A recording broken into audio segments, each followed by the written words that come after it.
اعوذ باللہ من الشیطان الرجیم بسم اللہ الرحمن الرحیم الحمد للہ رب العالمین بارئ الخلائق اجمعین الحمد لأہلہ والصلاة علی اہلہ الصلاة والسلام علی سید الانبیاء والمرسلین العبد المؤید الرسولنا المسدد المصطفى الامجد الحبیب الاحمد النبی الأمی المکی المدنی السراج المنیر الكوكب الدری صاحب الوقار والسکینہ المدفون بأرض مدینہ سیدنا ونبینا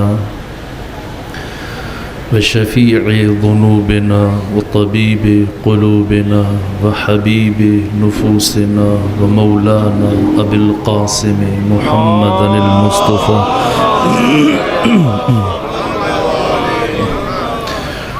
وأهل بيته الأطيبين الأطهرين الأنجبين المعصومين المظلومين ورحمة الله على أحبابهم وأصحابهم وشيعتهم ومحبيهم ومواليهم أجمعين ولعنة الله على أعدائهم ومنكري فضائلهم وغاصبي حقوقهم من جوم عداوتهم إلى الآن ومن الآن إلى قيام يوم الدين وبعد يوم الدين أما بعد فقد قال حق سبحانه في القرآن بسم الله الرحمن الرحيم يا أيها الرسول بلغ ما أنزل إليك من ربك فإن لم تفعل فما بلغت رسالته صلوات بھیجیے خاندان فاطمہ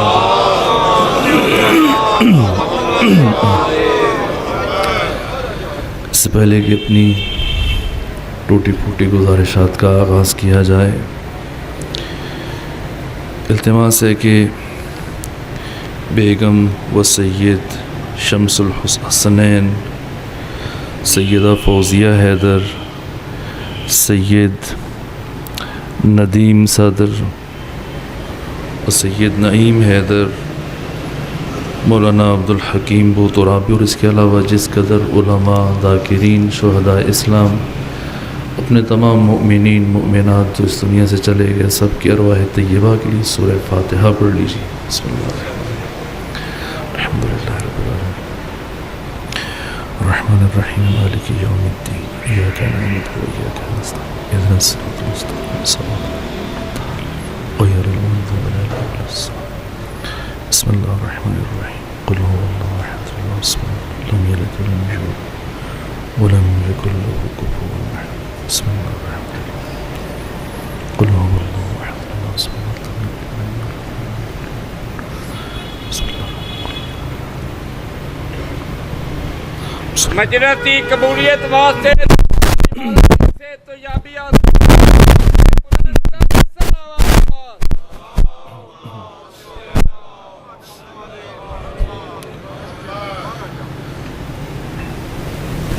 سے روزہ مجالس عزا کے لیے منتخب کیا گیا وہ ہے روح غدیر اور نور فاطمۃ الزہرا سلام اللہ علیہ۔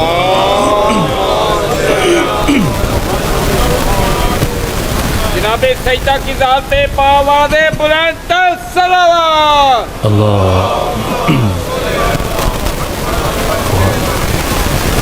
کلام خدمت لیا کیا کہ وجود مبارک ختم مرتبت میں اپنی زندگی میں سب سے زیادہ جس نقطے کو بیان کیا، جس امر کی ترویج کی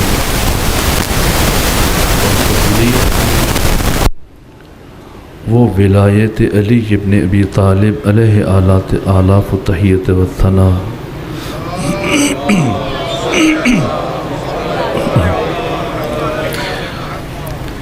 یعنی رسول اسلام نہیں جانے کہ جس میں مولا متقیان کی شخصیت، آپ کے مقام، آپ کی منزلت اور آپ کی ولایت و امامت کو بیان نہ کیا ہو۔ اور میں نے یہ جملہ عرض کیا تھا کہ ختمی مرتبت کی حیات طیبہ کو دیکھ کے کبھی کبھی یوں لگنے لگ جاتا ہے کہ رسول اسلام آئے ہی علی ابن ابی طالب علیہ الصلوۃ والسلام کی ولایت کو بیان کرنے کے لیے۔ اگر ہم چلے جائیں سواد اعظم اور جمہور کے پاس، وہ افراد کے جو مسند ختمی مرتبت پر علی اور اولاد علی کے علاوہ کسی اور کو بٹھاتے ہیں، اگر ہم ان سے استفسار کریں کہ جنہیں آپ پیغمبر اسلام کا نائب، خلیفہ اور جانشین مان رہے ہیں، آپ کے پاس ان کی جانشینی کے لیے کیا دلیل ہے، کیا برہان ہے، تو سواد اعظم اور جمہور کے اکابرین، بزرگان اور علماء تمام تر کوششوں کے باوجود ایک سے زیادہ دلیل دینے کی صلاحیت نہیں رکھتے، اور وہ یہ کہ کسی نے ختمی مرتبت کے حین حیات نماز پڑھائی اور امامت جماعت کی ذمہ داری کو ادا کیا۔ اب بجائے خود کیا پیغمبر کی زندگی میں نماز کی امامت کرانے والا یا نماز کی امامت کروا دینا یہ خلافت اور پیغمبر کی جانشینی پر دلیل بن سکتی ہے یا نہیں، یہ ایک الگ بحث ہے۔ فرض کر لیجئے کہ دلیل بن سکتی ہے اور جمہور کے پاس یہی ایک دلیل ہے۔ اب میں آپ سے پوچھتا ہوں، سوال کرتا ہوں کہ ابھی اس وقت آپ کہاں تشریف فرما ہیں؟ جناب بدر الحسنین صاحب کے بیت الشرف میں تشریف فرما ہیں، تو کیا اسی وقت آپ اپنے گھر میں بھی موجود ہیں یا وہاں معدوم ہیں؟ وہاں موجود نہیں ہیں آپ، کیونکہ آپ یہاں ہیں۔ اور آج اگر آپ اپنے گھر میں ہوتے اس وقت تو کیا یہاں اس صف عزا پر آتے، موجود ہوتے؟ کیوں؟ سادہ سی بات کہ ایک انسان ایک وقت میں ایک ہی جگہ پر ہو سکتا ہے، دو جگہوں پر نہیں ہو سکتا۔ اب پیغمبر نے اپنی زندگی کے آخری ایام میں، اپنی بیماری کے دنوں میں ایک لشکر مرتب کیا اسامہ بن زید کی سرپرستی میں اور سربراہی میں، اور فرمایا کہ جو اس لشکر میں شمولیت نہیں کرے گا وہ ملعون ہے، دشمن خدا اور دشمن رسول ہے۔ فرمایا ہے، تمام تر کتب تاریخ نے اس حقیقت کو بیان کیا۔ اگر کوئی نہیں جائے گا تو وہ دشمن ہے خدا و رسول کا اور ملعون بھی ہے۔ اب بتائیے، ایک وقت میں انسان ایک جگہ پر ہو سکتا ہے۔ اب اگر آپ فرمائیں کہ وہ اس لشکر میں شامل ہو گئے تھے تو اس کا مطلب لعنتی ہونے سے بچ گئے وہاں پر۔ اور اگر آپ کہتے نہیں وہاں نہیں گئے تھے بلکہ نماز پڑھائی تو بے شک یہ دلیل ہے، لیکن دوسری طرف وہ دشمن خدا ہے اور اللہ اور اس کے رسول کی لعنت ہے، تو کیا ایسے شخص کو آپ پیغمبر کا جانشین بنا سکتے ہیں؟ نہ جائے ماندن نہ پائے رفتن، اگر کہیں گئے تھے تب بھی بات بگڑتی ہے، اگر کہیں رکے تھے تب بھی بات بنتی ہے، نظر نہیں آتی۔ ایک دلیل ہے جو دلیل بننے کی صلاحیت نہیں رکھتی، بالفرض کہ مان بھی لیا جائے، اور سواد اعظم پوری کوشش کے باوجود دوسری دلیل دینے کی صلاحیت نہیں رکھتے۔ اور دوسری طرف علی ابن ابی طالب کی خلافت اور امامت کے ضمن میں آ کر دیکھ لیجئے کہ کتنے دلائل ہیں۔ تنہا ایک شخصیت کی جن کا نام علامہ حلی ہے، جو بلوغت سے پہلے مسند اجتہاد پر فائز ہوئے، ان کی کتب میں سے ایک کتاب کا نام الفین ہے۔ الف یعنی ہزار اور الفین یعنی 2000۔ 2000 دلائل علی ابن ابی طالب کی ولایت اور امامت پر درج کیے،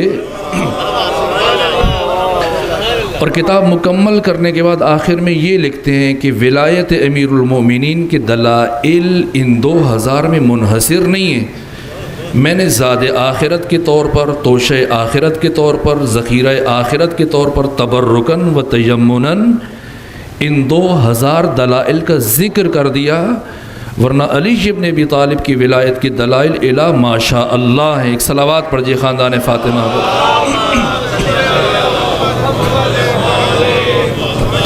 اس کا مطلب یہ کہ پیغمبر نے اپنی زندگی میں سب سے زیادہ اسی نقطے کو بیان کیا کہ اگر ہم اتنا عرصہ گزرنے کے باوجود ہزاروں دلائل رکھتے ہیں ولایت امیر المومنین پر، لیکن عجیب یہ ہے کہ جیسے ہی پیغمبر کی زندگی اپنے آخری مرحلے میں داخل ہوتی ہے تو وہی کام جو مسلسل انجام دیتے رہے اب پروردگار فرماتا ہے بلغ، پہنچائیے، کیا؟ ما انزلہ، ما انزلہ کو پہنچائیے، وَإِن لَمْ تَفْعَلْ، اگر یہ کام نہ کیا تو آپ نے اپنی رسالت کا کوئی بھی کام انجام نہیں دیا۔ تو یہاں سے سمجھ میں آتا ہے کہ ما انزلہ سے مراد اس سے بھی بڑھ کے ہے۔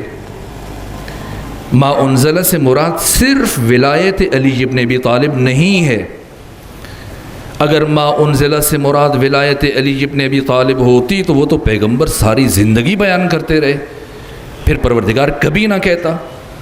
اور پھر کل آپ کی خدمت میں عرض کیا کہ جو قیود بیان کی اور جو پہلے کی آیات ہیں اور جو بعد کی آیات ہیں، فلا تخشوہم وخشون، خبردار ان سے نہ ڈرنا، مجھ سے ڈرنا۔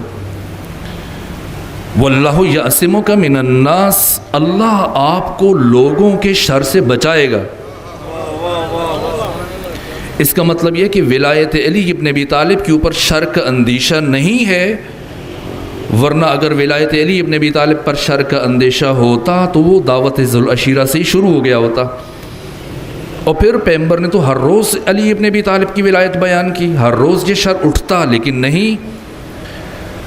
اور پھر عجیب ہے، جیسے ہی پیغمبر نے یہ اعلان کیا فوراً یہ آیات نازل ہوئی، اليوم اکملت لکم دینکم، آج کے دن دین مکمل ہو گیا، آج کے دن نعمت تمام ہو گئی، آج کے دن اللہ راضی ہو گیا، اور آج کے دن کافر مایوس ہو گیا۔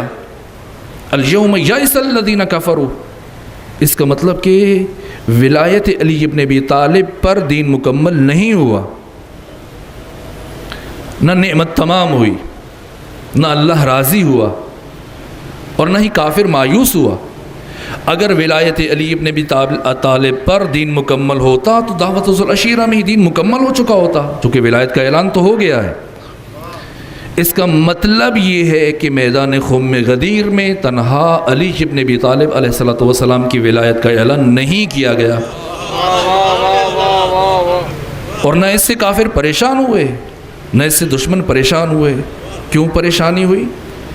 اس لیے کہ پیغمبر نے جیسے ہی میدان خم غدیر میں علی ابن ابی طالب کی ولایت کا اعلان کیا تو علی کی ولایت کے اعلان کے فوراً بعد علی ابن ابی طالب کے 11 بیٹوں کی امامت، قیادت، سیادت اور رہبری کا اعلان کر دیا. اس لیے دشمن مایوس ہوا کہ اب تو یہ حکومت اور یہ اقتدار کبھی مجھ تک نہیں پہنچے گا.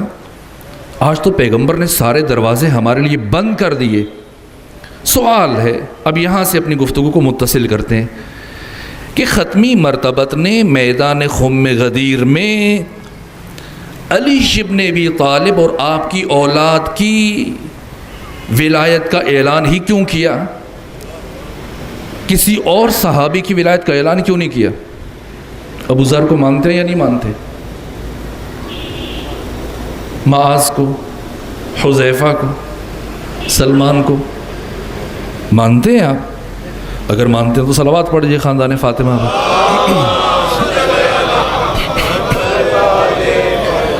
اور کتنے اصحاب ہیں، لیکن ان میں سے کسی اور کا نام نہیں لیا، کسی کو اپنا جانشین منتخب نہیں کیا. اور سب میں سے کم جو اصحاب موجود ہیں اس محفل میں، ان کی تعداد 1,20,000 ہے. یہ کم ترین تعداد ہے جسے کتب تاریخ نے درج کیا، ورنہ 1,80,000 سے بھی متجاوز تعداد کو بیان کیا گیا. اتنی بڑی جمعیت میں سے تنہا ایک انسان کو کیوں منتخب کیا گیا جس کا نام علی ابن ابی طالب ہے؟ کیا پیغمبر اس جمعیت میں سے کسی اور صحابی کا انتخاب کر سکتے تھے یا نہیں کر سکتے تھے؟ جی، اگر کرنا چاہتے تو کر سکتے تھے یا نہیں؟ نہیں کر سکتے تھے. کیوں نہیں کر سکتے تھے؟ اس لیے کہ کوئی بھی ان میں سے پیغمبر کا جانشین بننے کی صلاحیت نہیں رکھتا تھا. کون سی صلاحیت؟ کیسی صلاحیت؟ ایک جملہ عرض کروں آپ خدمت میں، الفاظ کو یہ جوانوں کے لیے عرض کروں تاکہ فرق رکھنا چاہیے. کبھی کبھی مثلا بعض بچے آ کے سوال کرتے ہیں تو ان کے ذہنوں میں یہی ہوتا ہے کہ خلافت، امامت، ولایت، یہ سارے کے سارے کلمات ہم معنی ہیں. نا، ایسا نہیں ہے. یہ الگ ہے. ولایت رتبہ ہے اور مرتبہ ہے اور درجہ ہے، اور امامت اور خلافت یہ منصب ہے، رتبہ نہیں ہے، ذمہ داری ہے، مسئولیت ہے. ولایت وہ رتبہ اور صلاحیت ہے جس کی بنیاد پر عہدے اور مسئولیت کا تعین کیا جاتا ہے، اور اس صلاحیت کا نام ولایت ہے. کوئی اور پیغمبر کا جانشین کیوں نہیں بن سکتا؟ ایک چیز ہم بھی کہتے ہیں اور یہ بھیڑ چال کا نتیجہ ہے. کیوں ہم علی کو پیغمبر کا جانشین مانتے ہیں؟ ہمارے ہاں بھی ایک فکر پائی جاتی ہے، عملی طور پر ہم اس کا اظہار کرتے ہیں، اس کی تعریف لگاتے ہیں. نہیں لگاتے؟ مثلا ملنگ لگاتے ہیں، ہم ان کی تائید کرتے ہیں. کیا؟ دمادم مست کلندر علیدہ، یہ پہلا نمبر، اس کا مطلب کیا ہے؟ اور ہم یہ کیا کہہ رہے ہوتے ہیں؟ ہمارا مناظر بھی علی ابن ابی طالب کو ختمی مرتبت کا جانشین ثابت کرتا ہے. کیوں؟ اس لیے کہ علی سب سے افضل تھے. بے شک. اس لیے، اور آپ نے بے شک کہہ کے تائید بھی کر دی. اب آپ مجھے بتائیے کہ کیا پیغمبر اسلام کا جانشین بننے کے لیے افضل ہونا کافی ہے؟ بات پہنچ رہی ہے؟ مثلا میرے سامنے یہ جوان بیٹھا ہے اور اس کے قیافے سے لگ رہا ہے کہ یہ میٹرک کا یا فرسٹ ایئر کا طالب علم ہے، فرض کر لیجیے. اور اس بچے کی جماعت میں 18-20 اور بھی طالب علم موجود ہیں، اور جب امتحان ہوتا ہے تو یہ ان سب میں سے زیادہ نمبر لینے میں کامیاب ہو جاتا ہے. کسی نے 20 لیے، کسی نے 30، کسی نے 40 اور کسی نے 50. لیکن اس جوان نے کتنے نمبر لے لیے؟ کتنے دیتے ہیں آپ؟ نہ دیجیے 100، ورنہ میری مثال نافذ نہیں ہو جائے گی. یہاں فلسفہ مثال تقریب ذہن ہے، مطلب کو معقول کو اذہان عالیہ سے قریب کرنے کے لیے، ورنہ تو یقیناً یہ 100 نمبر لینے کی صلاحیت رکھتے ہیں، فرض کر لیجیے اس سے کچھ نیچے آ جائیں، 80 کر دیجئے، نہ ان کی دل آزاری نہ ہو، آپ 90 کر دیں، 95 کر دیجئے۔ کسی نے 60 لیے، کسی نے 70، کسی نے 80، اور انہوں نے سب سے زیادہ لیے، کتنے؟ 90 لے لیے، 95 لے لیے۔ تو اب آپ کیا کہیں گے یہاں پر کہ علمی اعتبار سے، تعلیمی اعتبار سے یہ باقی سب سے افضل ہیں یا نہیں ہے؟ افضل ہیں، سب سے زیادہ نمبر لیے، لیکن وہ 5 نمبر جو چھوٹ گئے ان کا کیا بنے گا؟ جو رہ گئے۔ کبھی کبھی اندھوں کے درمیان کانا بھی تو راجا ہو سکتا ہے یا نہیں ہو سکتا؟ کیا کرے؟ یہ دوسروں سے افضل ہے، کیا کامل بھی ہے؟ پس پیغمبر کی جانشینی کے لیے افضل ہونا کافی نہیں ہے، کامل ہونا شرط ہے۔ صلوات پڑھ لیجیے محمد و آل محمد پر۔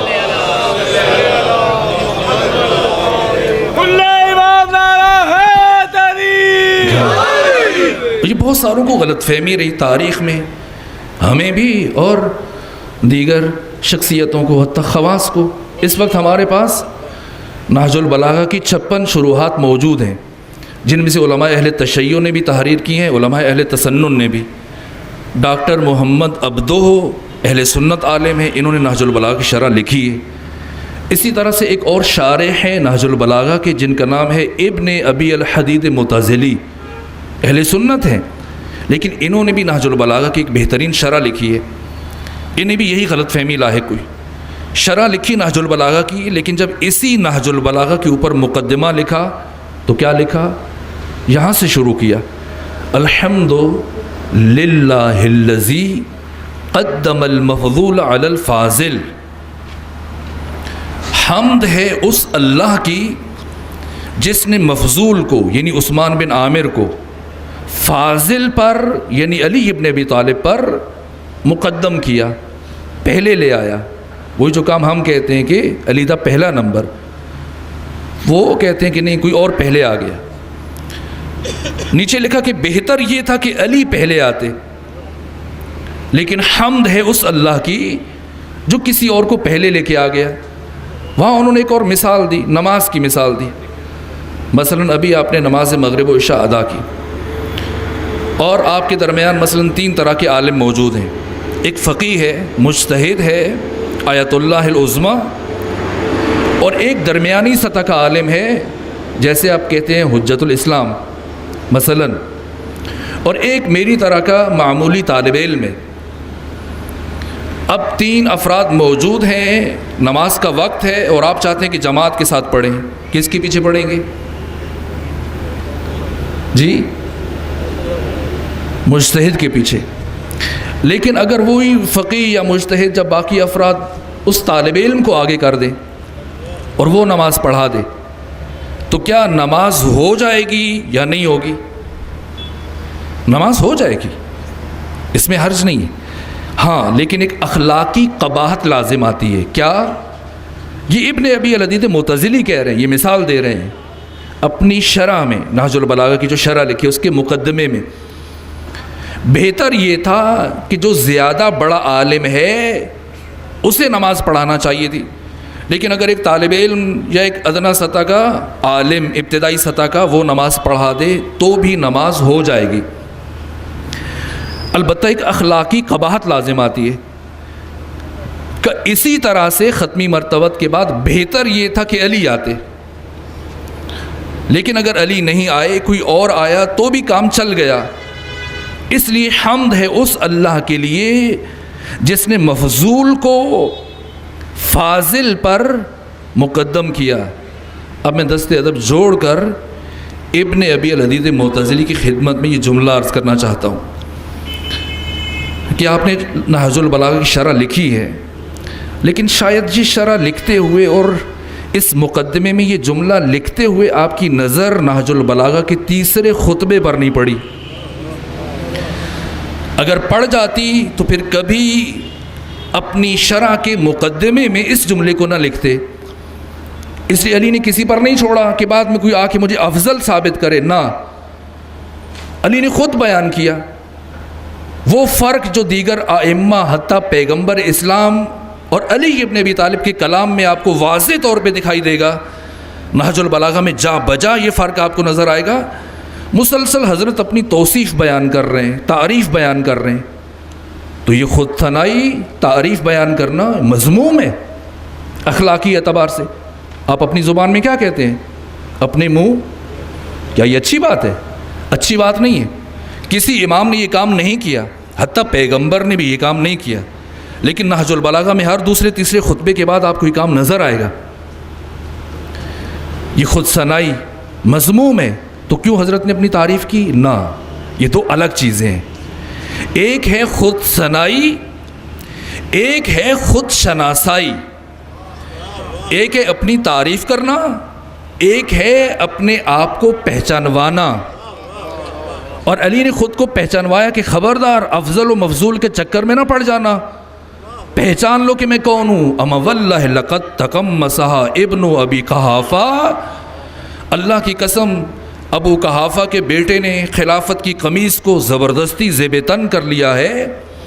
وَإِنَّهُ لَيَعْلَمُ، در حالی کہ وہ یہ بات جانتا ہے، انا محلی منہا محل القطب من الرحا، میرا مقام اس کائنات اور خلافت میں وہ ہے کہ جو چکی کے پارٹ میں کیل کا ہوتا ہے۔ اب اگر گھر میں چکی پڑی ہے یا کہیں کسی میوزیم میں مل جائے تو اس چکی کے پارٹ میں سے کیل کو نکال کے دیکھیں کہ چلتی ہے یا نہیں چلتی۔ اگر نہ چلے تو پھر سمجھ لیجئے گا کہ علی کیا بیان فرما رہے ہیں کہ خبردار کوئی مجھے ترجیحی محور نہ سمجھے، میں اس کائنات اور خلافت میں ترجیحی محور نہیں ہوں بلکہ انحصاری محور ہوں۔ صلوات پڑھیے خاندان فاطمہ پر۔ ترجیحی محور نہیں ہوں کہ بہتر علی بن جاتا، بات افضل و مفضول کی نہیں ہے۔ علی افضل الناس نہیں ہے، نہ کسی کے ساتھ تقابل کرنا چاہیے۔ علی کامل ہیں، چونکہ کامل ہیں اس لیے پیغمبر اسلام کے جانشین ہیں۔ کیوں؟ ذات اقدس الہ وہ مستخلف عنہ ہے، پیغمبر اس کے خلیفہ ہیں اور اس کے جانشین ہیں۔ خلیفۃ اللہ ہونا اور ہے، خلیفۃ المسلمین ہونا اور ہے۔ اس لیے صادق آل محمد نے یہی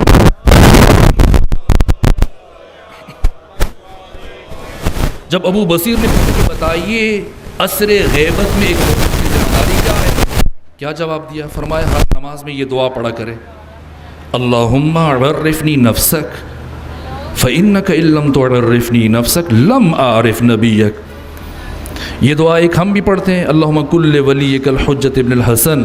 اس دعا میں اور اس دعا میں زمین آسمان کا فرق ہے۔ وہ دعا ایسے ہے جیسے آپ اپنی صحت و سلامتی کے لیے دعا مانگتے ہیں، وہ امام زمانہ کی صحت و سلامتی کی دعا ہے۔ لیکن یہ دعا جو امام صادق تعلیم دے رہے ہیں اپنے صحابی کو عہد غیبت کے لیے، یہ صحت و سلامتی کی دعا نہیں ہے، عام دعا نہیں ہے، معرفت کا بحر زخار ہے۔ کیسے معرفت ممکن ہے حجت خدا کی؟ فرمایا اللہم عرفنی نفسک، پروردگار تو مجھے اپنی معرفت عطا فرما۔ کیوں؟ فَإِنَّكَ إِن لَّمْ تُعَرِّفْنِي نَفْسَكَ لَمْ أَعْرِفْ نَبِيَّكَ، کیونکہ اگر تو نے مجھے اپنی معرفت عطا نہ کی میں کبھی تیرے نبی اور رسول کی معرفت حاصل نہیں کر سکتا۔ اللہم عرفنی رسولک، پروردگار تو مجھے اپنے رسول کی معرفت عطا فرما۔ فَإِنَّكَ إِن لَّمْ تُعَرِّفْنِي رَسُولَكَ لَمْ أَعْرِفْ حُجَّتَكَ، اگر تو نے مجھے اپنے رسول کی معرفت عطا نہ کی میں کبھی تیری حجت کی معرفت حاصل نہیں کر سکتا۔ کیوں نہیں کر سکتا؟ اس لیے کہ اللہ مستخلف عنہ ہے، یہ اس کا خلیفہ ہے، اس کا جانشین ہے، اس کا نائب ہے۔ اس سے اس کی صفات، اسماء و صفات جلال و جمال کا مظہر تام ہونا چاہیے۔ جس طرح سے وہ کمال محض ہے اسی طرح سے اس کے جانشین میں بھی کوئی نقص نہیں ہونا چاہیے۔ بے شک دوسروں سے افضل ہو جائے لیکن اگر اس میں نقص ہو، باقی سب سے افضل ہے پوری کائنات میں سے، لیکن ایک بھی کمی رہ جائے، ایک بھی ممکنہ کمال جو فرض کیا جا سکے اور اس ذات میں موجود نہ ہو، تو بتائیے کہ کیا وہ خلیفۃ اللہ بن سکتا ہے، پیغمبر کا جانشین بن سکتا ہے؟ کامل ہونا شرط ہے، افضل ہونا کافی نہیں ہے. اور یہ کمال بھی تدریجی نہیں ہونا چاہیے. اسے سیدہ زہرا نے خلیفہ کے دربار میں بیان کیا، تدریجی نہیں ہونا چاہیے. جناب سیدہ کی ذات پہ آواز بلند اللہم صلی صلوات. تدریجی نہیں ہونا چاہیے. جیسے گاہے ہمارے ممبر سے بیان ہوتا کہ ایک صاحب تھے، خطیب تھے، عالم تھے، اور وہ جوانوں کو ترغیب دے رہے تھے کہ ہمیں جوانوں کو ویٹ لفٹنگ کرنی چاہیے، باڈی بلڈنگ کرنی چاہیے، ورزش کرنی چاہیے. کیوں کہ علی ابن ابی طالب علیہ الصلوۃ والسلام بھی مشق کرتے تھے، ورزش کرتے تھے، جوانوں کو بھی ان کے اسوہ پہ چلنا چاہیے. علی ابن ابی طالب کی شجاعت ان کی مشقوں کی اور ممارست کی اور تمرین کی رہین منت ہے. اگر یہ فرض کر لیں تو کچھ بھی ہو، علی کبھی بھی پیغمبر کا جانشین بننے کی صلاحیت نہیں رکھتے. وجود مبارک علی ابن ابی طالب علیہ آلاف و تحیت و ثنا کا کوئی بھی کمال تدریجی نہیں ہے، بلکہ پروردگار نے، حق تعالی نے تمام تر فضائل اور تمام تر کمالات کی حد انتہا کو علی ابن ابی طالب کی لافانی حیات کا نقطہ آغاز بنا کر بھیجا اس کائنات میں. اگر علی یہاں آ کے سیکھیں، بے شک پیغمبر سے سیکھیں، ایک مرحلے میں نہ جانتے ہو یا کم جانتے ہو اور آہستہ آہستہ پھر جان جائیں اور زیادہ جان جائیں، کچھ بھی ہو جائے، یہ کبھی بھی پیغمبر کا جانشین بننے کی صلاحیت نہیں رکھتے.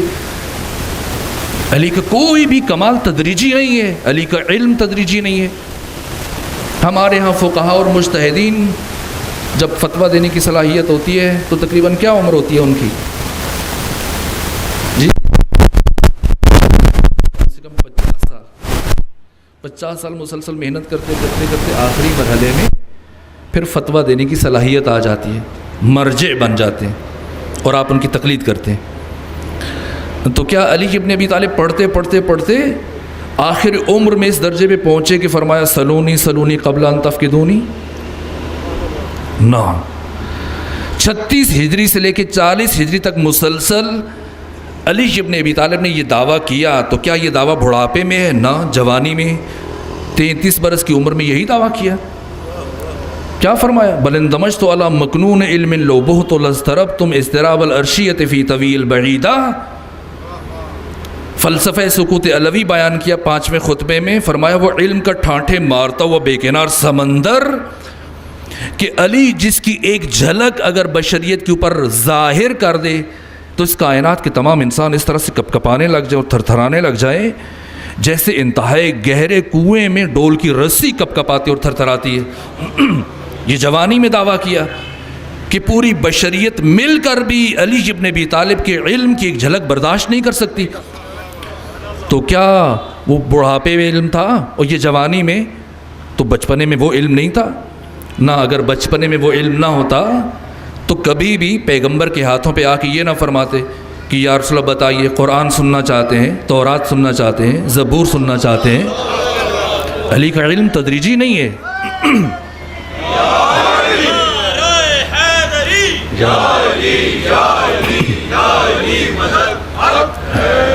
جو علم آخر میں ہے وہی وسط میں ہے، اور جو وسط میں ہے وہی آغاز میں ہے. اگر علم تدریجی نہیں ہے، شجاعت بھی تدریجی نہیں ہے. کیا جوانی میں ان 9 سالوں میں جو علی ابن ابی طالب نے 83 جنگیں لڑی، جن کے بارے میں نہج البلاغہ میں فرمایا کہ اللہ نے مجھے معتدل خلق کیا ہے، اگر میرا دشمن لمبے قد کا ہوتا ہے تو اس میں بیچ سے کاٹتا ہوں، اور چھوٹے قد کا ہوتا ہے تو اوپر سے کاٹتا ہوں، اور میرے مقابلے میں جو بھی دشمن آیا کبھی بچ کے نہیں گیا. جوانی میں یہ شجاعت ہے علی ابن ابی طالب کی.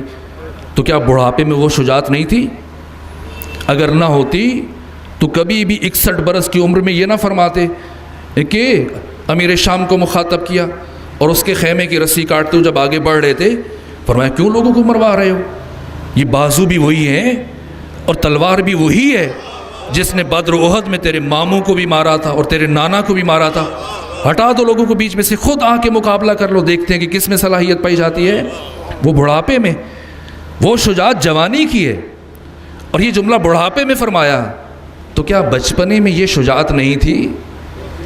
کبھی کبھی میں سوچتا تھا کہ یہ اژدہا علی ابن ابی طالب کے گہوارے کے پاس کیوں گیا تھا؟ اب سمجھ میں آتا ہے کہ گیا نہیں تھا، بھیجا گیا تھا، تاکہ قیامت تک آنے والے انسانوں کو پتہ چل جائے کہ علی کی شجاعت تدریجی نہیں ہے۔ علی نے گہوارے میں بیٹھ کر اس اژدہا کو چیر کے بتا دیا کہ علی کی جو شجاعت جوانی میں وہی بڑھاپے میں، اور جو بڑھاپے میں وہ بچپنے میں ہے۔ صلوات پڑھیے خاندان فاطمہ پر۔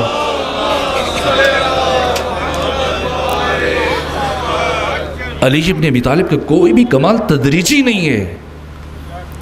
اگر تدریجی ہوتا تو کبھی بھی جانشین نہیں بن سکتے پیغمبر اسلام کے۔ یہی بات سیدہ زہرا نے فرمائی کہ فَمَن يَهْدِي إِلَى الْحَقِّ أَحَقُّ أَن يُتَّبَعَ أَمَّن لَّا يَهْدِي إِلَّا أَن يُهْدَىٰ فَمَا لَكُمْ كَيْفَ تَحْكُمُونَ، کہ کیا ہادی کے لیے مہدی ہونا شرط ہے یا مہتدی بھی ہادی بن سکتا ہے؟ ہادی ہدایت کرنے والا، مہدی ہدایت یافتہ، مہتدی محتاج ہدایت۔ ہادی کے لیے مہدی ہونا چاہیے، کمال یافتہ ہونا چاہیے۔ اور تنہا علی نہیں، یہ جتنے امام زمانہ تک سب کے سب اسی درجہ رفیع پر فائز ہیں، اور سب کی ولایت مساوی ہے، برابر ہے۔ جو ولایت پیغمبر کی ہے وہی ولایت علی کی ہے، جو ولایت علی کی ہے وہی ولایت فاطمہ کی ہے، وہی ولایت امام زمانہ تک۔ ایک ایک ولی خدا کی فرق نہیں ہے ان 14 ولایت میں، تکوینی اعتبار سے، تشریعی اعتبار سے بھی۔ یہاں تک کہ کبھی بھی مرد اور عورت میں تساوی نہیں ہے، لیکن یہاں آ کر وہ مرحلہ ہے کہ جہاں پر مرد اور عورت کی ولایت میں تساوی پائی جاتی ہے۔ علی کی 11 فرزندان اور علی کی ولایت، اسی طرح سے خود فاطمہ الزہرا سلام اللہ علیہ کی ولایت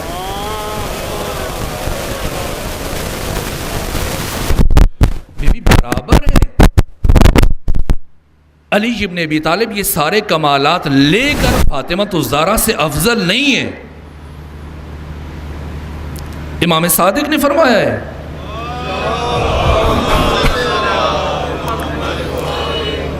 فرمایا کہ اگر اس کائنات میں میرے جد بزرگوار علی ابن ابی طالب نہ ہوتے تو کوئی بھی میری جدہ طاہرہ فاطمہ الزہرا کا ہمکف، ہمسر اور برابر نہ ہوتا۔ یعنی سارے کمالات لے کر علی فاطمہ سے افضل نہیں ہیں، برابری کی منزل پر ہیں، تساوی کی منزل پر ہیں۔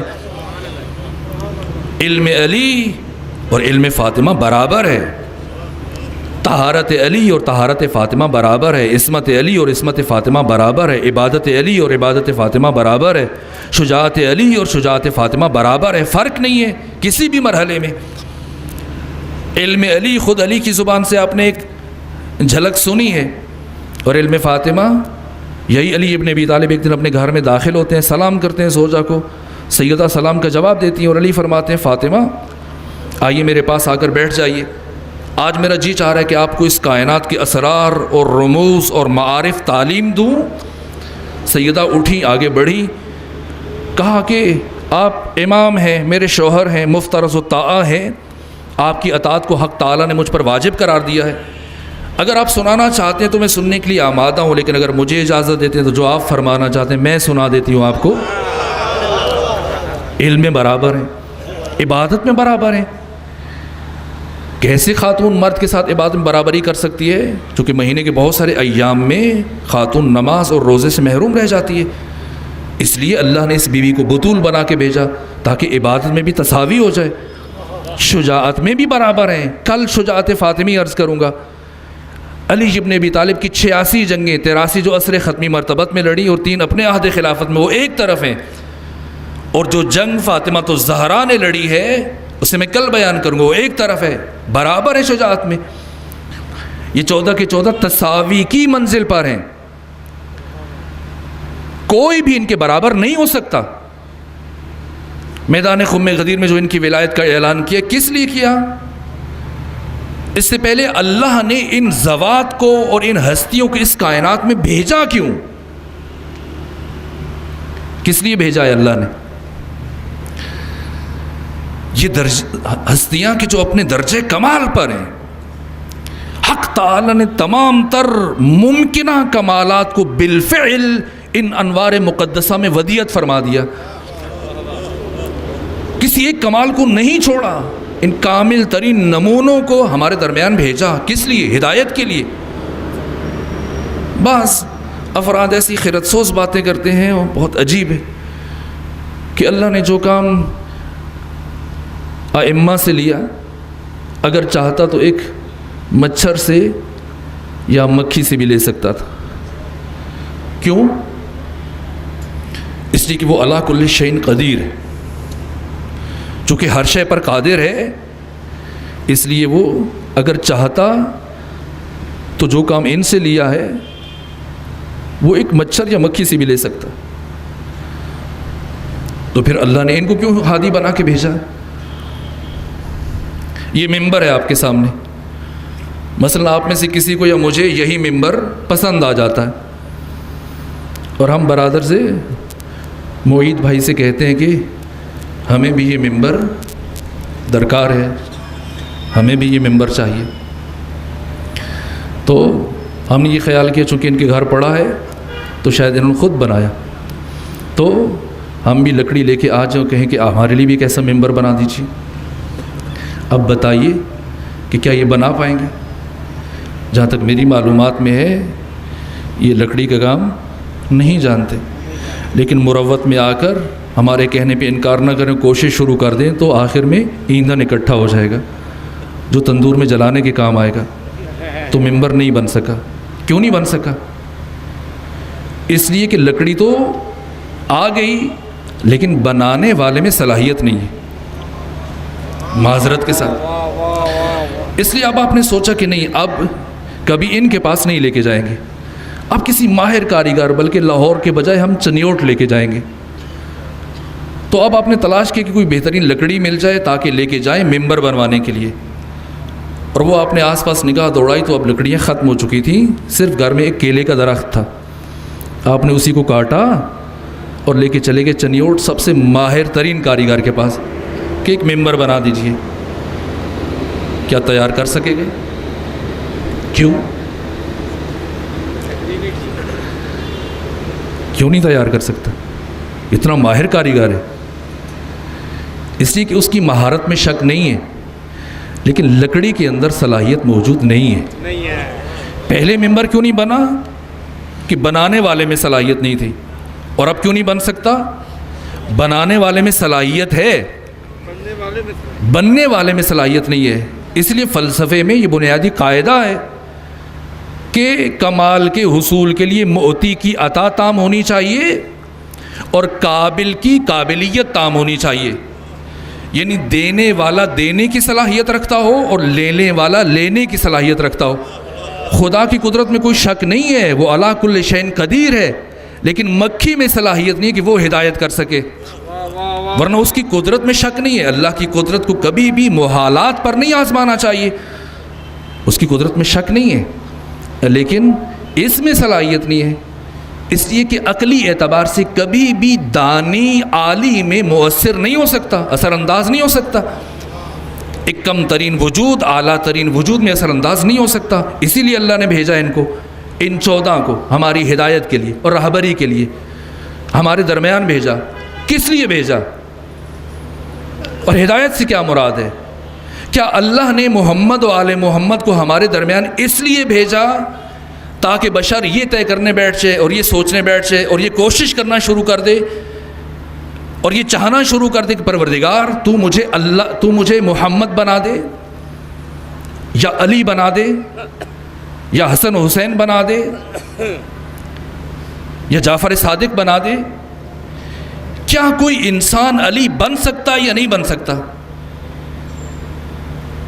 کہ انسانوں کے دلوں میں ایسی خواہشیں پیدا ہونا شروع ہو جائیں، اور وہ بس اوقات ہم ایسی باتوں کی تائید بھی کرتے ہیں اپنے ممبروں سے کہ کوئی سب پانی کے اندر کھڑے ہو گئے، انہوں نے چلا کاٹا اور 10 سال کے بعد آواز آئی کہ بتائیے کیا چاہ رہے ہیں، اور انہوں نے مطالبہ پیش کر دیا کہ بس مجھے علی بنا دے۔ نعوذ باللہ، کیا چلے کاٹنے سے کوئی علی بن جائے گا؟ جس ہستی کی برابری 1,24,000 انبیاء نہیں کر سکتے، ہم یہ سمجھیں کہ ہم چلے کاٹ کے علی بن جائیں گے، نہ، ممکن نہیں ہے۔ اللہ نے علی کو اور اولاد علی کو ہمارے درمیان اس لیے نہیں بھیجا کہ ہم یہ چاہیں اور یہ خواہش شروع کر دیں کہ ہمیں بنا دے، پھر کس لیے بھیجا ہے؟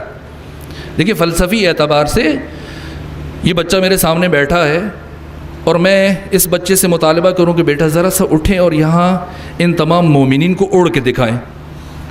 اب آپ بتائیے اگر میں ایسا مطالبہ کروں تو آپ میرے بارے میں کیا رائے قائم کریں گے؟ اچھی رائے قائم نہیں کریں گے۔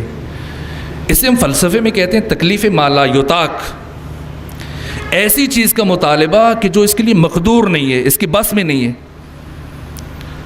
جیسے یہ بچے یہاں پر بیٹھے اور میں ان سے کہوں کہ آپ سب مل کر ایسا ایک ممبر بنائیے، اگر میں ایسا مطالبہ کروں تو میرا یہ مطالبہ بجا ہے یا بیجا ہے؟ بیجا ہے۔ ظاہر ہے کہ یہ طالب علم ہے، ان کے اندر یہ صلاحیت نہیں پائی جاتی۔ لیکن اگر میں یہ مطالبہ کروں ان بچوں سے کہ آپ ان سب کے ہاتھوں میں میں ایک کاغذ دے دوں، ایک لیڈ پینسل دے دوں کہ آپ اس ممبر کی تصویر بنائیے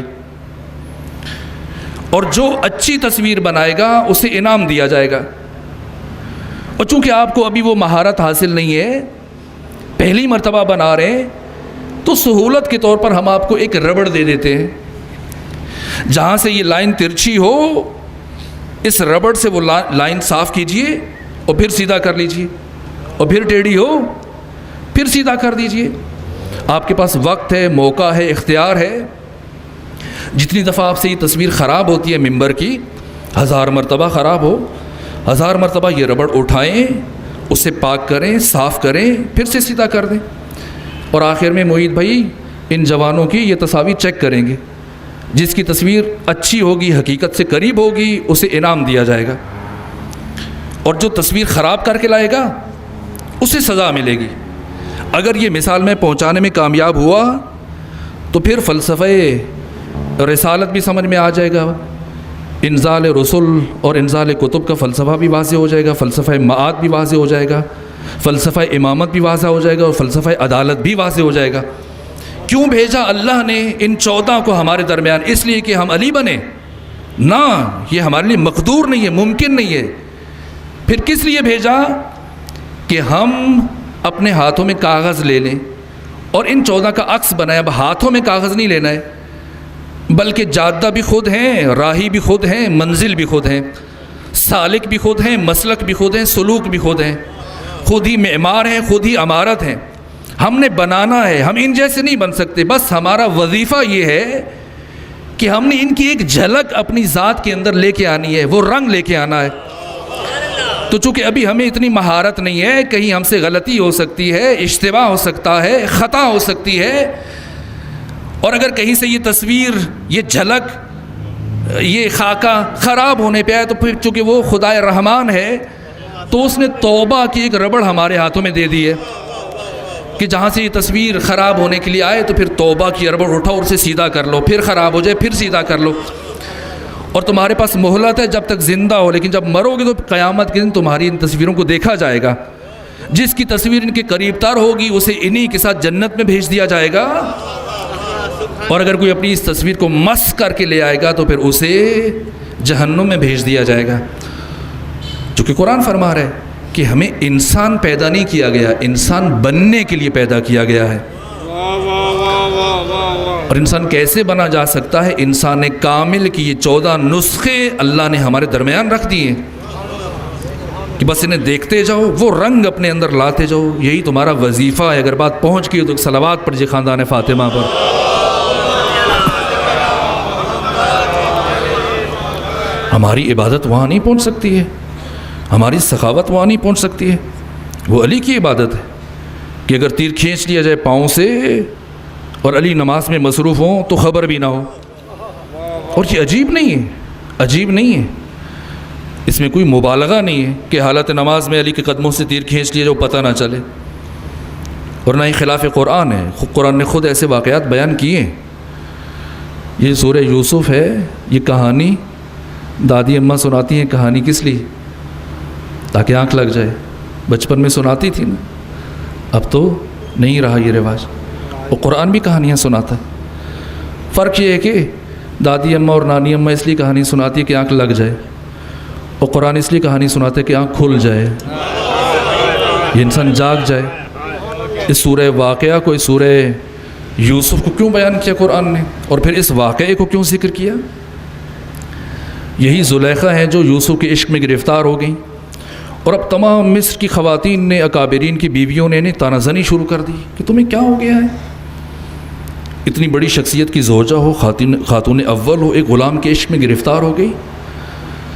بالآخر وہ وضاحتیں دیتی رہی، لیکن جب وہ قانع نہ ہوئیں تو اس نے کہا کہ ٹھیک ہے، اب میں اجتماعی طور پر ایک ہی جگہ سب کے اعتراض کا جواب دوں گی، اگر میں تمہیں مطمئن نہ کر سکی تو ٹھیک ہے، تم مجھے جو چاہو سزا دینا، لیکن میری شرط ہے کہ سب یکجا ہو جاؤ، اکٹھی ہو جاؤ، میں ایک ایک کو جواب نہیں دے سکتی۔ جب سب اکٹھی ہوئیں تو اس نے سب کے سامنے پھل رکھ دیے اور چھریاں رکھ دی، کہا بس میری یہ خواہش ہے، دونوں طرف بٹھا دیا ان کو، سامنے پھل رکھ دیے، کہا کہ اب پھل تم نے اس وقت کاٹنے ہیں جب میں اشارہ کروں، پہلے اور بعد نہیں ہونا چاہیے۔ کہا ٹھیک ہے، ہمیں قبول ہے۔ ادھر پردے کے پیچھے یوسف کو کھڑا کیا ہوا تھا، اور یوسف سے کہا تھا کہ آپ نے اس وقت میری طرف آنا ہے کہ جب میں آپ کو اشارہ کروں۔ اب ادھر سے انہوں نے پھل اٹھائے اور زلیخا کے اشارے کی منتظر ہے، اور ادھر سے زلیخا نے یوسف کو اشارہ کیا، اور یوسف ان خواتین کے درمیان میں سے چلتے ہوئے جب آئے زلیخا کی طرف تو انہیں کہا کہ اب کاٹو، اور ادھر سے جب وہ یوسف کو دیکھ رہے ہو پھل کاٹنا شروع کی تو یہ قرآن مجید فرماتا ہے کہ فَقَطَعْنَا أَيْدِيَهُنَّ، وہ جتنی تھی سب کے سب نے پھل کاٹنے کے بجائے اپنی انگلیاں کاٹ ڈالی۔ تو اگر حسن مجازی سامنے آ جائے اور انسان پھل کاٹنے کے بجائے اپنی انگلیاں کاٹ ڈالے تو اس میں تعجب نہیں ہوتا، تو وہ علی کے جو حسن حقیقی کو اپنی نگاہوں سے مشاہدہ کر رہا ہو، اگر اس علی کے قدموں سے تیر کھینچے جو خبر نہ ہو تو اس میں جائے تعجب کیا ہے؟ علی کی ہر نماز ایسے تھی، ہر نماز ایسے تھی۔ وہ نماز جو ابھی ہم نے مغرب میں پڑھی ہے اور عشاء میں پڑھی ہے، اگر علی یہی نماز پڑھیں تو پھر علی امام نہیں رہیں گے، اس لیے کہ حسنات الابرار سیئات للمقربین، نیک لوگوں کی نیکیاں مقربین کے لیے گناہ ہوتی ہیں۔ ہماری جو نماز ہے ہم سے اللہ یہی قبول کر لے گا، لیکن اللہ کو علی سے ایسی نماز نہیں چاہیے جو ہم پڑھتے ہیں۔ اللہ کو علی سے ایسی نماز چاہیے کہ حالت نماز میں تیر کھینچیے جو خبر نہ ہو۔ کیوں؟ جس کی جتنی معرفت بلند ہے اس کی عبادت کا معیار بھی وہی ہونا چاہیے۔ کوئی بھی انسان علی جیسی نماز نہیں پڑھ سکتا۔ میں بات کو سمیٹنا چاہتا ہوں، لیکن کچھ رنگ تو آنا چاہیے کہ پتہ چلے کہ یہ علی کے پیروکار کی نماز ہے، یہ علی کی شیعہ کی نماز ہے۔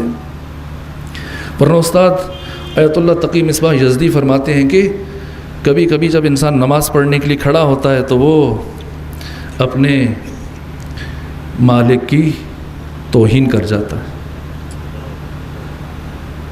نماز کے لیے کھڑا ہو، مثلاً یہ جوان میرے سامنے ہو، میں ان کا نام لے کے بلاؤں ان کو، اور جب میں نے بلاؤں اور یہ میری طرف متوجہ ہوں تو میں ان کی طرف دیکھنا شروع کر دوں، اور وہ سوچ میں پڑ جائیں گے کہ اگر مجھ سے بات نہیں کرنی تھی تو میرا نام کیوں لیا۔ خود ہم جب کھڑے ہوتے نماز کے لیے کیا کہتے ہیں؟ انی وجہت وجہی للذی فطر السماوات والارض، اے احکم الحاکمین، اے رب الارباب، اے بادشاہوں کے بادشاہ، ایک نظر کرم میری طرف ڈال دے، تیرا بندہ تجھ سے گفتگو کرنے کے لیے آیا۔ اور جب ذات اقدس الہ بندے کی طرف متوجہ ہو تو بندہ کبھی ادھر دیکھنا شروع کر دے، کبھی ادھر دیکھنا شروع کر دے، کبھی بالوں کے ساتھ کھیلنا شروع کر دے، کبھی کپڑوں کے ساتھ، کہیں بے ادبی نہیں ہے۔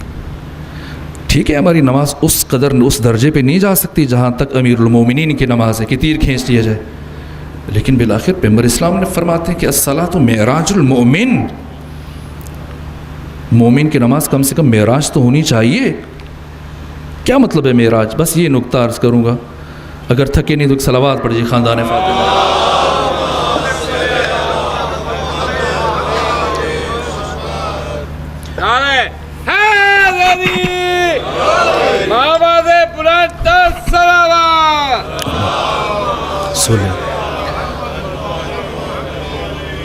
ابھی آپ نے مغرب کی نماز پڑھی ہے، عشاء کی پڑھی ہے، اب مجھے بتائیے کہ نماز ختم ہوتی فوراً بعد آپ کیا کام کرتے ہیں؟ بس میں بچوں کے لیے اس حدیث کا معنی عرض کر کے مجلس ختم کر رہا ہوں، گفتگو سمیٹ رہا ہوں، یہی عرض کرنا، اس سے آگے نہیں بڑھیں گے آج کی حد۔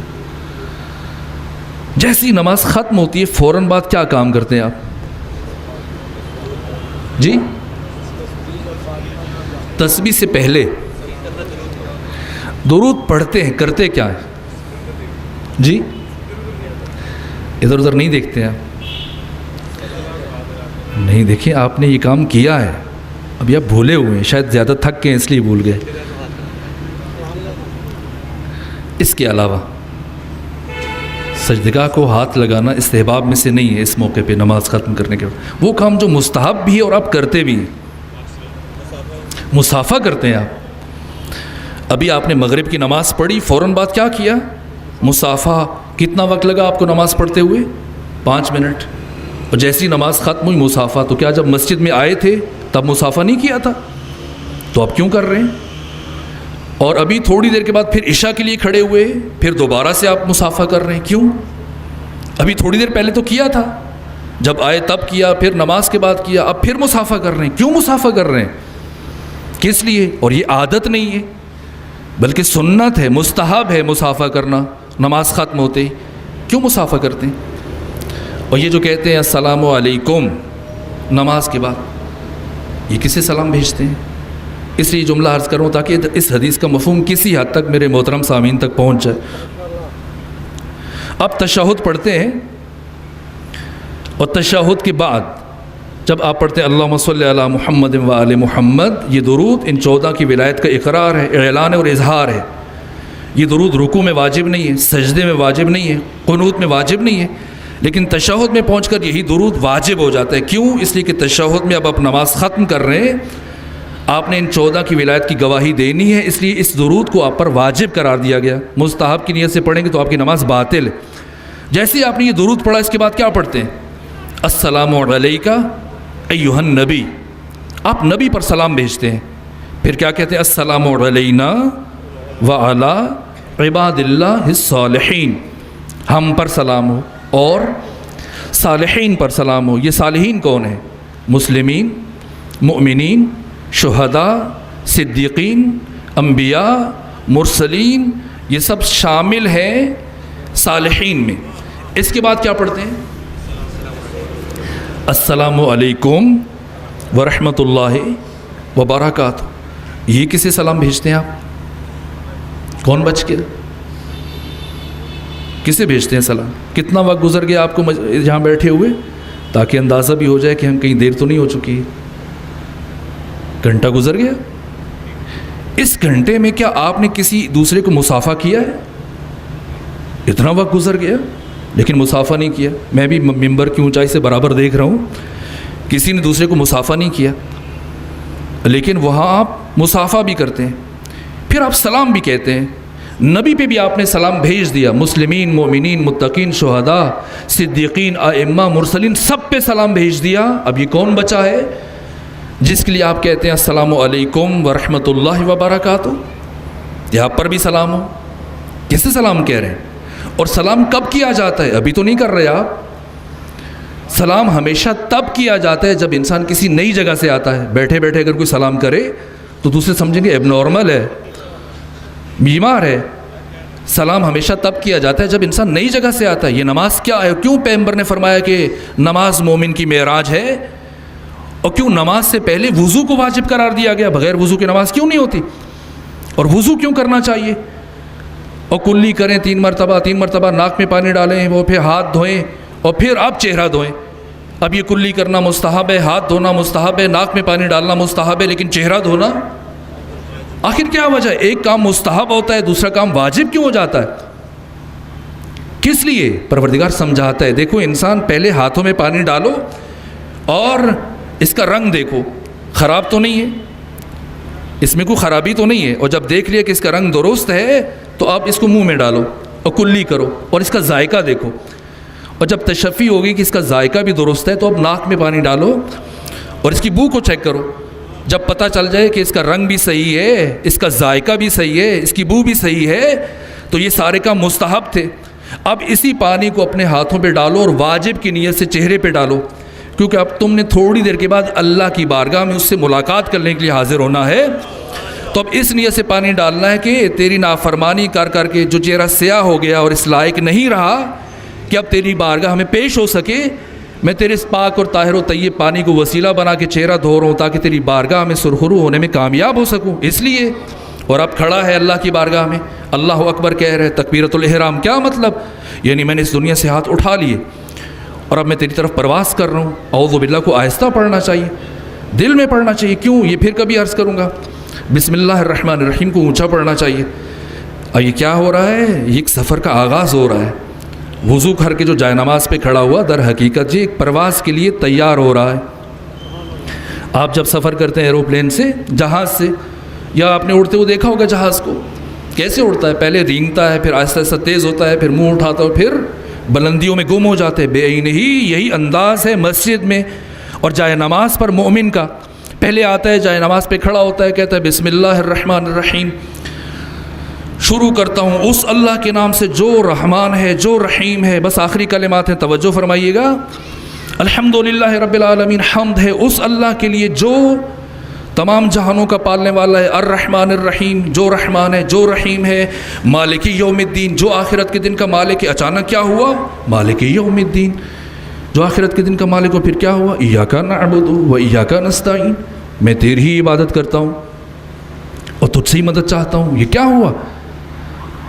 وہ جو پہلے وہ اس جو کر رہا تھا فوراً تو پہ آ گیا، تم پہ آ گیا. اس لیے کہ پہلے جب اس نے نماز شروع کی تھی اس سفر میں، جو اس نے ملک سے ملکوت کی طرف شروع کیا تھا تو فاصلہ تھا، ابھی ملک سے قریب تر تھا اور ملکوت سے دور تھا. اس لیے وہ جو کہہ رہا تھا، لیکن جیسے جیسے بڑھتا چلا گیا، عالم ملکوت سے قریب تر ہوتا چلا گیا، تو اب گفتگو مرحلہ غیاب سے نکل کر مرحلہ خطاب میں داخل ہو گئی. اور اب یہ فرشتوں کی صفوں میں اپنے اللہ کے ساتھ ہم کلام ہے. کبھی کہتا ہے بحول اللہ تعالی وقوتی اقوم واقعد، میں تیری ہی دی طاقت و قوت سے اٹھتا اور بیٹھتا ہوں.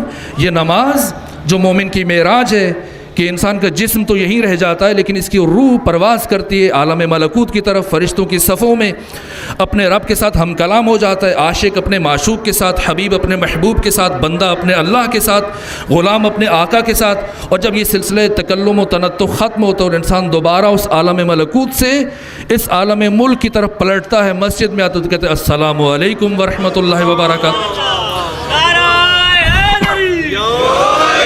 میرے آگے جو پیش امام ہے اس کو بھی میرا سلام ہو، میرے دائیں بائیں جو نمازی ہیں سب کو میرا سلام ہو. سلام بھی کرتا ہے، مصافحہ بھی کرتا ہے. کیوں؟ اسی کی نئی جگہ سے آیا ہے. اور اگر مجھ جیسا کوئی گنہگار یہیں کھڑا ہو تو کیا اسے بھی سلام کرنے کا حق ہے؟ نہ. بس ایک رنگ آنا چاہیے نماز میں، مومن کی روح کو پرواز کرنا چاہیے. یہ علی کی نماز ہے اور یہ ائمہ کی نماز ہے. اور وہ بیٹی کہ جو اپنے باپ کی زینت ہے اس کی نماز کا عالم کیا ہے؟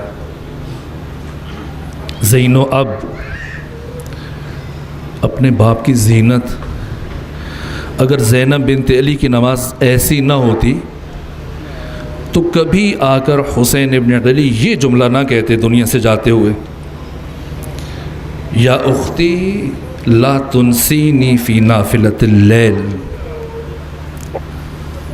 حسین نے پوری زندگی میں صرف ایک ہستی کو التماس دعا کہا ہے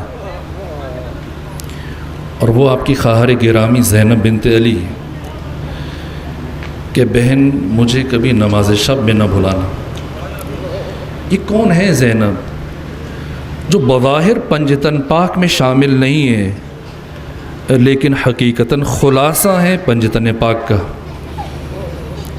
یہ بی بی جیسے میں نے کل عرض کیا کبھی محمد بن گئی، کس طرح سے اعلان کیا سید سجاد کی ولایت کا، اور کبھی یہی بی بی علی بن گئی ہیں. جب کربلا سے چلی اور کوفہ میں پہنچتی ہیں اور کوفہ کے دروازے پر اتنا زیادہ رش ہے کہ جس نیزہ بردار نے سر حسین ابن علی اٹھایا ہوا ہے اتنی بھیڑ تھی کہ اسے ٹھوکر لگی اور وہ نیزہ زمین پہ گرا اور حسین ابن علی کا سر نیچے گر گیا. یہ منظر سیدہ سے دیکھا نہیں گیا. سید سجاد سے کہا کہ عمر سعد سے اجازت لو کہ ان لوگوں کو خاموش کرے، میں کچھ کہنا چاہتی ہوں. عمر سعد نے کیا جواب بھیجا؟ کہا کہ اتنا بڑا ہجوم ہے کہ اگر میں بھی چاہوں انہیں خاموش کرنا تو خاموش نہیں کروا سکتا۔ کیا جواب دیا سیدہ نے؟ اگر تم نہیں خاموش کروا سکتے تو اب علی کی بیٹی خاموش کروائے گی۔ اور جب سیدہ نے خطبہ شروع کیا تو راوی کہتے ہیں کہ جانوروں کے گلوں کی گھنٹیاں بھی خاموش ہو چکی تھی، اتنا جلال تھا، اتنی ہیبت تھی سیدہ کے لہجے میں کہ مولا متقیان کا ایک بزرگ صحابی اپنے جوان بیٹے کے ساتھ گزر رہا تھا اور نابینا ہو چکا تھا۔ جیسی بی بی کے خطبے کی آواز کانوں میں پڑی، بیٹے سے کہتے کیا قیامت آ گئی ہے؟ کیا حشر برپا ہو گیا؟ بیٹے نے کہا نہیں، کیوں، کیا ہوا؟ کہا کہ جب علی کو ضرب لگی تھی تو علی نے دنیا سے جاتے ہوئے کہا تھا کہ اب میری آواز محشر کے دن سنو گے، اور میں یہاں بازار میں علی ابن ابی طالب کی آواز سن رہا ہوں۔ کہا یہ علی کی آواز نہیں ہے، علی کی شیر دل بیٹی زینب بنت علی کی آواز ہے۔ یہ بی بی کبھی محمد بنی، کبھی علی بن گئی، کبھی حسن بن گئی، وہ کہ جو علی اکبر کی لاش پہ ڈاڑے مار مار کے رو رہی تھی، اور محمد کی لاش پہ یوں خاموش ہیں کہ شاید یہ ان کے بیٹے ہی نہیں ہیں۔ کون اس خاموشی کو سمجھے گا؟ کبھی حسن بن گئی اور کبھی یہی بی بی حسین بن گئی۔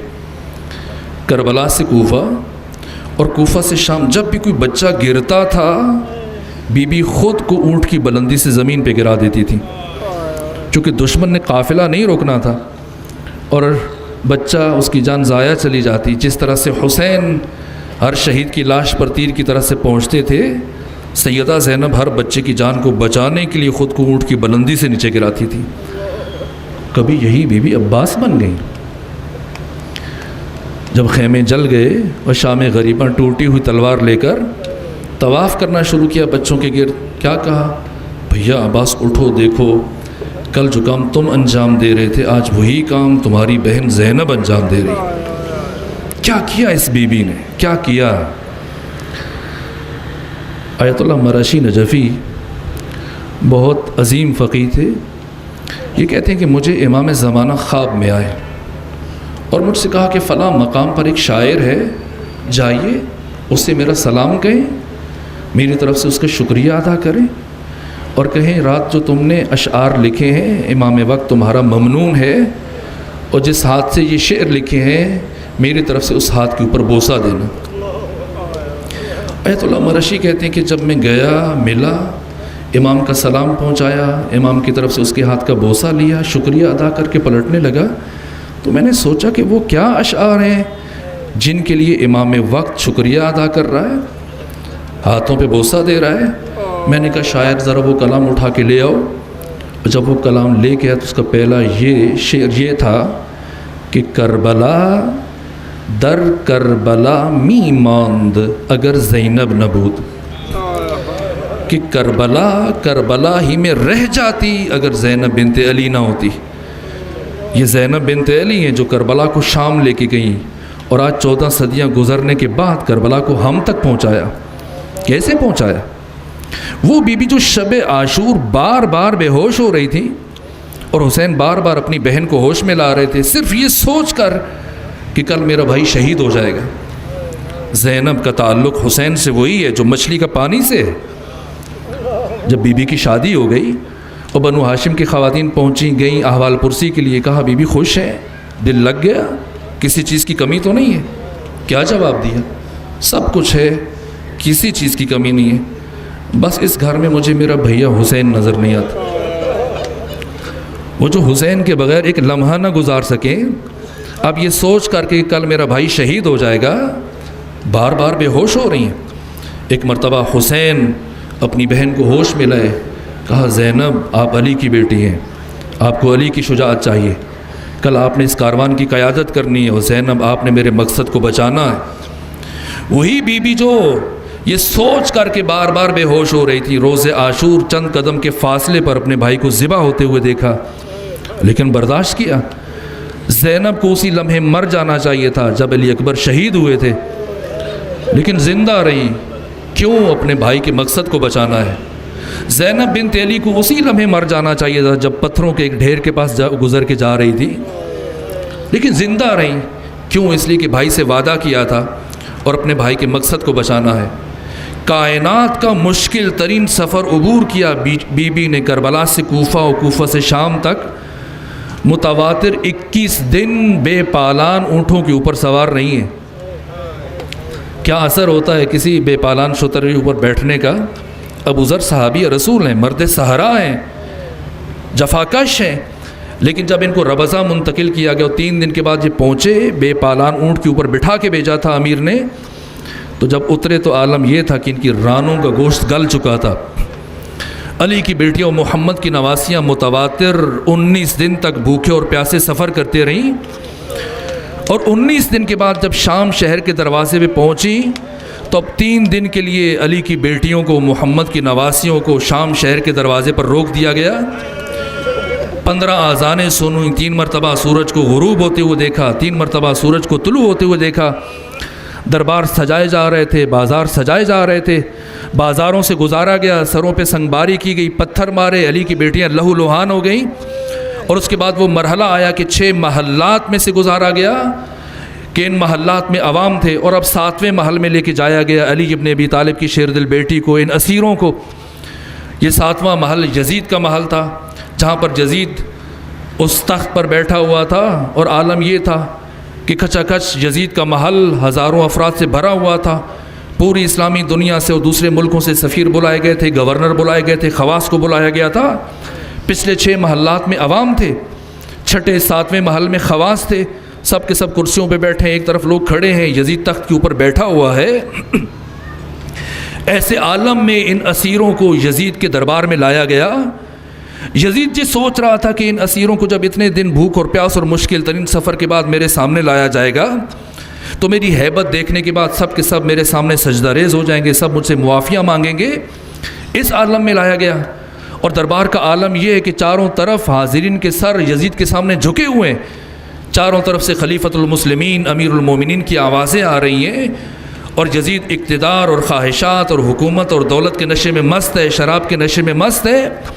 ایسے عالم میں ان بیویوں کو لایا گیا اور یزید کے تخت کے ایک طرف کھڑا کر دیا گیا۔ یزید کچھ دیر شراب پیتا رہا، شعر پڑھتا رہا، فخر و مباحات کے ترانے پڑھتا رہا، اور ایک مرتبہ رک کے پوچھتا ہے کہ میں نے سنا ہے کہ ان اسیروں میں علی کی بڑی بیٹی زینب بھی آئی ہے۔ کسی نے اشارہ کیا کہ وہ خاتون جو کھلے بالوں والی ہے، جس کے ہاتھ پس گردن بندھے ہوئے ہیں، جو باقی بیویوں کے حالے میں ہے، یہ علی کی بڑی بیٹی زینب ہے۔ جیسی تعارف ہوا، اس نے کہا کہ کاش بدر و احد میں مرنے والے میرے آبا و اجداد ہوتے، وہ دیکھتے کہ میں نے کس طرح سے علی کی اولاد سے ان کا بدلہ لیا ہے۔ کوئی نبی نہیں تھا، کچھ نہیں تھا۔ لعبت بنو ہاشم بالملک فلا خبر جاء ولا وحی نزل، سب بنو ہاشم کا ڈھونگ تھا جو انہوں نے اقتدار حاصل کرنے کے لیے رچایا، کوئی نبی نہیں تھا، کوئی وحی نہیں تھی۔ یزید بول رہا تھا، جیسی اس لمحے پہ رکا، اب علی ابن ابی طالب کی شیر دل بیٹی ایک قدم آگے بڑھی، خواتین کو اشارہ کیا، خواتین ایک طرف ہٹیں، اور لبہائے زینبی میں جنبش پیدا ہوئی۔ اب یزید کی طرف دیکھا اور کہا، سن یزید، تو جو اس قدر محترم بنا ہوا ہے، تو جو اس قدر معتبر بنا ہوا ہے کہ ہزاروں سر تمہارے سامنے جھکے ہوئے ہیں، ہر زبان تجھے خلیفۃ المسلمین کہہ رہی ہے، ہر زبان تجھے امیر المومنین کہہ رہی ہے، سن یزید، تو جو اقتدار کے نشے میں مست ہے، خواہشات کے نشے میں مست ہے، حکومت کے نشے میں مست ہے، شراب کے نشے میں مست ہے، اے یزید سن، تو علی ابن ابی طالب کی بیٹی کی نگاہ میں اتنا ہیچ ہے، اتنا پست ہے، اتنا کمتر و ذلیل ہے کہ علی کی بیٹی تجھے لائق تذکرہ نہیں سمجھتی ہے، علی کی بیٹی تجھے لائق گفتگو نہیں سمجھتی ہے۔ جیسے ہی علی ابن ابی طالب کی شیر دل بیٹی نے یہ جملے کہے، وہ سر جو یزید کے سامنے جھکے ہوئے تھے ایک دم سے اٹھ کے دیکھنے لگے، یہ کون ہے جو یزید کو ایسے بھی کہہ سکتا ہے؟ اور وہ یزید کہ جو بات بات پر شعر پڑھ رہا تھا، چر زبان تھا، شاطر و عیار تھا، لیکن اس کے باوجود کافی دیر تک ٹکٹکی باندھ کے حیران و سرگردان علی ابن ابی طالب کی شیر دل بیٹی کی طرف دیکھتا رہا، اور جب اس کے پاس کوئی جواب نہ بن پڑا، اب اپنا سر نیچے جھکا لیا اور بہت دیر تک سوچتا رہا، اور کافی دیر سوچنے کے بعد جب یزید نے سر اٹھایا تو اب اس کے پاس سوائے اس کے اور کوئی جواب نہیں تھا۔ کہا، اللہ لعنت کرے ابن مرجانہ پر، اللہ لعنت کرے ابن زیاد پر، جس نے حسین کو شہید کر دیا۔ ارے میں تو ایسا نہیں چاہ رہا تھا، میں نے تو حسین کو قتل نہیں کیا، میں نے تو ایسا کوئی حکم جاری نہیں کیا۔ اب جیسے ہی علی ابن ابی طالب کی شیر دل بیٹی نے یہ دیکھا کہ ان کا وار اتنا کارگر ثابت ہوا کہ دشمن اپنی صفائیاں پیش کر رہا ہے، دشمن قتل حسین سے اپنا دامن بچانے کی کوشش کر رہا ہے۔ اب علی ابن ابی طالب کی شیر دل بیٹی آگے بڑھی اور یزید کے تخت کے قریب آ کر اپنے خطبے کا آغاز کیا اور فرمایا، اے یزید کد کیدک وسعیک ونصب جہدک واللہ لا تمحو ذکرنا ولا تمیت وحینا۔ اے یزید تو جتنی چالیں چل سکتا ہے چل لے، تو جتنی کوششیں کر سکتا ہے کر لے، تو جتنے حربے استعمال کر سکتا ہے کر لے، تو جتنی سازشیں کر سکتا ہے کر لے۔ آج تیرے دربار میں علی کی بیٹی اللہ کی قسم کھا کے یہ اعلان کر کے جا رہی ہے، تو کبھی ہمارے ذکر کو خاموش نہ کر سکے گا، تو کبھی میرے نانا کی وحی کو موت کی آغوش میں نہ سلا سکے گا۔ اس طرح سے اپنے بھائی کے ساتھ کیا ہوا وعدہ پورا کیا، اس طرح سے انبیاء کی محنتوں کو بچایا، اس طرح سے اپنے جد رسول اللہ کی محنتوں کو بچایا، سب کی محنتوں کو بچایا۔ اور پھر قید میں دن گزارنے کے بعد یہی بی بی واپس مدینہ چلتی ہیں۔ میں عرض کرتا ہوں بی بی اگر پلٹ کے آپ نے شام آنا ہے تو اتنی تھکی ہوئی ہیں سفروں سے مدینہ کیوں جاتی ہیں اور واپس شام کیوں آئیں گی؟ تو شاید بی بی کا جواب ہو کہ حسین کی ایک امانت اسی شام میں مدفون ہے اور وہ اکیلی ہے اور زینب اسے اکیلا نہیں چھوڑ سکتی، اس لیے جب کچھ دنوں کے لیے جا رہی تھی، جاتے ہوئے شام کی خواتین سے یہ جملہ کہا تھا کہ شام کی خواتین جب کبھی تمہیں اپنے بچوں کے پیار سے فرصت مل جائے تو کبھی کبھی میری سکینہ کی قبر پر ایک دیا جلانے کے لیے آ جانا، اس لیے پلٹ کے آئیں گی۔ تو بی بی اگر پلٹ کے آنا ہے تو پھر مدینے کیوں جاتی ہیں؟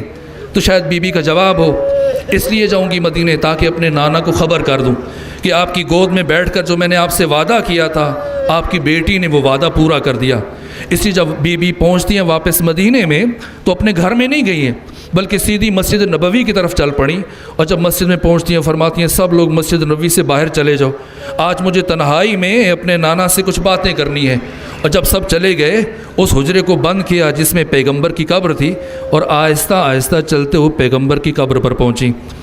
پہلے تو کافی دیر بیٹھ کے گریہ کرتی رہیں اور پھر کہا یا رسول اللہ میں آپ کو آپ کے بیٹے حسین کی شہادت کا پرسہ دیتی ہوں۔ اور اس کے بعد بی بی نے آہستہ آہستہ اپنے بازوؤں سے آستینیں الٹنا شروع کر دیں اور کہا نانا جان یہ نشان دیکھ رہے ہیں، یہ نشان دیکھ رہے ہیں، یہ رسیوں کے نشان ہیں۔ نانا جان مجھے کربلا سے کوفہ اور کوفہ سے شام تک رسیوں میں باندھ کے لایا گیا، اور نانا جان اگر میں دکھا سکتی، اگر میرے لیے ممکن ہوتا تو میں آپ کو اپنی پشت دکھاتی جو تازیانوں سے سیاہ ہو چکی ہے۔ بس میرے عزیزو آخری جملہ عرض کروں، ابھی اپنے نانا کی قبر سے اٹھی اور اس کے بعد اپنی ماں کی قبر پر جاتی ہیں۔ جیسے ہی ساری خواتین پہنچتی ہیں مخدرات عصمت و طہارت سیدہ زہرا کی قبر پر، اب کسی بی بی کو دوسری بی بی کا ہوش نہیں ہے، سب نے مل کے اس طرح گریہ کیا کہ کوہرام کا برپا کر دیا۔ اور جب تمام بیویاں رخصت ہوئیں تو وہ بی بی کی جو ایک کونے میں الگ ہو کے بیٹھی ہوئی تھی ثانی زہرا جیسی قبر فاطمہ پر خلوت ہوئی، اب آہستہ آہستہ چلتے ہوئے اپنی ماں کی قبر پہ آئیں اور یہ جملہ کہا کہ ماں آپ کو معلوم ہے کہ مجھے ننگے سر شرابی کے دربار میں جانا پڑ گیا، ماں مجھے ننگے سر یزید کے دربار میں جانا پڑ گیا۔ ماں میں اس لمحے کو کبھی نہیں بھلا سکتی جب یزید تخت کے اوپر بیٹھا ہوا تھا اور تخت کی نچلی سیڑھی پر میرے بھیا حسین کا سر تھا اور یزید کے ہاتھ میں خیزران کی چھڑی تھی۔